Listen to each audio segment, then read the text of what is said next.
Ito ang paraan para makapag-charge ka ng 5 times higher kahit pareho lang naman ang binibenta mo.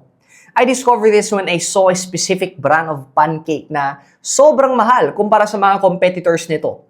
Isipin mo to, ang ordinary pancake mix, no, nasa mga 100 pesos lang sa bawat box. Pero itong isang brand, they sell it for more than 500 pesos. And people still buy. Now, paano nila nagawa yun? Simple lang. Hindi na ito tinawag na pancake, okay? Tinawag na itong power cake, no? At hindi na ito minamarket bilang simpleng breakfast. They actually position this as a protein breakfast. Because of this, biglang nagbago ang perception ng customers. Dahil dito, hindi na sila kino-compare sa mga ordinary pancake mix lang sa grocery. And that's when I learned, no? If you want to charge higher, you have to create your own category.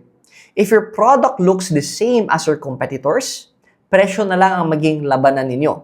At mauuwi ka lang sa discount war. Pero when you influence the perception of the market that you are different, they won't compare you na to others. Kaya kung napansin mong nagpapababa ng presyo ang competitors mo, huwag kang sumabay. Create a new category and give it a new name. Don't just focus on being better, focus on being different.